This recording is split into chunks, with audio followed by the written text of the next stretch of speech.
salaamaaleykum maa ngi ziar ñëpp di baalu ñëpp ak waaye vidéo bi dama ko seetaan mu naqari ma lool parce que booy bi nii dañoo juddoondoo bokk benn koñ ma xam ko bu baax a baax xam seen waa kër yëpp waaye li muy wax nii dafay nax sénégalais yi di jéem a nax ñi lëre nit ñi rek alkaate yooyu noonu téye ko di ko enquête nag mënoon nañoo jël baaraamam rek teg ko xool jaar-jaaram xam ni ku doy waar la woon ennemi public numéro 1 moo doon booy bi junior la tudd moom la ko ñëpp xamee muy jaay drogue dur di dund bol vie bi di ko tux sonal nit ñi sonal ay waajuram sonal ñëpp sonal alkaate yi sax parce que heure bu ñu ko yóbbuwaan kaso bu ñëwaat du fa yàgg bu mujj bi 4 ans la libéré même pas 4 ans la libéré correctionnel lañ ko viré 4 ans demoon ba ñëpp fàtte ko ñu xëy ba si yàlla dimbali ko mu taxaw chambre criminelle ñu bàyyi ko ñëpp ni xam naa dina soppeeku yooyu 2 mois la def si koñ bi commencé waat rompi ko di sonal nit ñi noonu ay waaj yaayam jëlaat ko tamit yóbbuwaat ko foofu noonu base wax dëgg yàlla ni ma ko xamee woon sax laa wax ni bu nekkee si mbedd bi muy door a jóg kaso dem ba doon waaj a dee ak par rapport ak ni ma ko gisee nii si vidéo bi xam naa ni kii kat wax dëgg yàlla defaroon na fa ndaxte gisu fa woon li muy wax li mu doon isaare gisu ko fa woon xaw ma nu mu demee noonu nag waaw mais booy waxal yàlla war nga wax ak yàlla waxal yàlla junior xam ni tamit ni yàlla rek la tiim boo taxawee naan sama yaay yi dafa ma yóbbu seet si wu ma kenn xamul xam nga ni waxoo dëgg tu ma da ngay nax sa bopp di nit ñi sax mënoo leen nax parce que fii moom ñoo juddoondoo yarandoo xamante nañ bu baax a baax la ngay wax laa bëggoon a confirmer ni yow rek li ngay wax doo wax ko dëgg yow premier ennemi public moo nekkoon yow moom ndax da nga nekkoon si dëkk bi di jaay dorog lu ne nga dugg si lu ne nga dugg si 4 ans nga mujj libéré ñëw si koñ bi dafa 3 mois bugg a sonalaat sa yaay say rakk ak yëpp a ngi toog si biir koñ bi di gérer di dund yàlla ji mais yow nangoo ko dund buggoo baax foofu kañ mooy sa place mais nag xaw ma Macky Sall la def lii xaw ma ku def lii waaye de mën naa leen waatal ni leen libéré na ay ennemi public yoo xamante nii xëy na sëñ bi moom moo leen tënkoon foofu noonu di leen defar ñoom ñëpp parce que nit jóge na fa baax nit jóge na fa tamit bul xam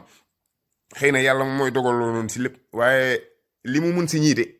billaay wallaay wa tàllaay mun naa laa waatal ni du nguur moo mun si ñoom lu mel nii parce que boo demee ba say waajur jël la yóbbu la foofu noonu am yaakaar foofu noonu ñu yóbbu la fa yow di la fayal di la toppatoo lépp di la seet si ah non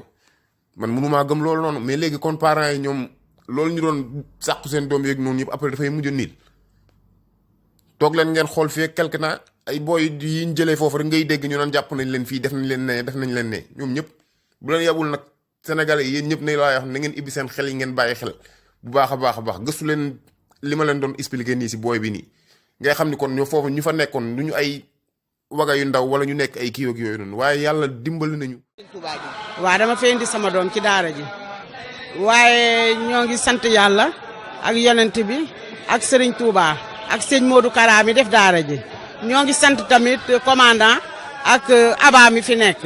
ndax daara ji ku ko gis xam ne ni ñuy redressé xale yi daara ju baax la man moo tax ma indi fi sama doom ndax ki ma fi indi am na bac+2 mais xam nga xale yi tey rek taxawaalu def lu leen neex mais lii moo koy dindi.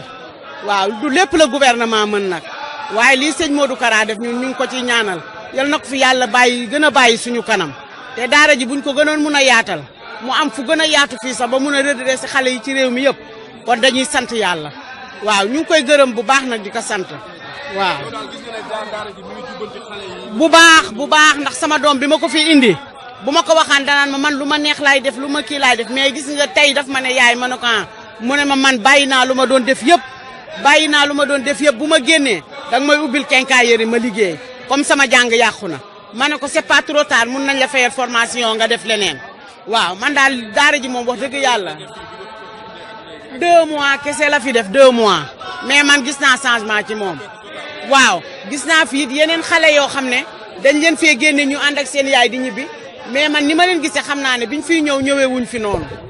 waaw mais gis naa changement bu baax si ñooñu ak ñii di kuréel nii yëpp fi lañ nekkoon. ci loolu looy wax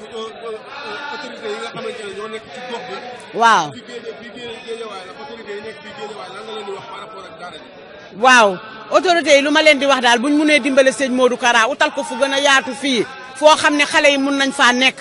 di mu ñu changé leen buñ leen mënee jàngal métier ci biir sax buñ leen mënee utal ay liggéey ci biir sax jar na ko wax dëgg yàlla jar na ko man daal man ma fi ñëwee ba tey damaa kontaan waaw man Ndeye Mbéri Mbaye laa tudd Ndeye Mbéri Mbaye laa tudd. mën naa Amadou Touré nañ gënoon sama benn vidéo sur YouTube bi si affaire de centre de redressement Darou Salam moom la xam ne kii filmé vidéo ba dugal ko si internet bi filmé na ma sans mon aval te waxuma woon da koy dugal si internet bi moo tax ba ma demee ba toog ba gis kàddu yu si génn yooyu moo tax mën a xaar ma toog man tamit génn vidéo bi jéggul pour jéggaluwaale population bi jéggalu mbokku taalibe yi jéggalu seen ndax dem naa ba xam ne lii du dootul affaire de vidéo wala affaire de santé de redressement mais dañu bëgg jël sama image pour jaaraale si pour kenn deru sëñ bi te man en tant que taalibe Cheikh Ahmadou Kara Mbacké Noreyni man du ma nangu gars yi dafa benn bouclier pour awee ci man pour salir deru sëñ waaw ndax sëñ bi moom lu mu def si ñun ñëpp gis nañ ko te ñun ay taalibe Cheikh Ahmadou Kara Mbacké Noreyni te si lañu fas yéene dee waaw ba tax na nag man maa ngi jégalu population bi di jégalu mbokku taalibe yi surtout di jégalu tamit kilifa gi surtout ak samay waajur ak samay frère wasalaam